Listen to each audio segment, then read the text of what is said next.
Hi guys! Tara't mamalengke at samahan nyo kami. Ayan. Mag-iihaw-ihaw nga kami for today's video. Ayan nga yung mga manok at baboy na tinitinda dito sa malapit sa amin.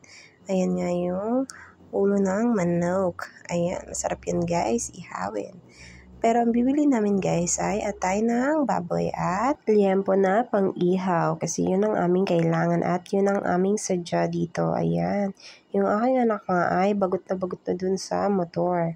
Nagpaiwan na lang at di na bumaba. Ayan nga at hinihiwa na ni kuya yung aming order na liempo. Ayan. Pag manok nga yung bibili namin guys ay hindi kami dito bumibili doon sa kabila. Pero mas fresh din kasi talaga dito ang baboy. Pero doon naman, fresh naman sa kanila ang manok at mas mura.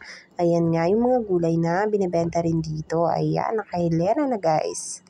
Ayan nga at mga mura lang din dito ang isda. Ayan ang mga nakatumpok.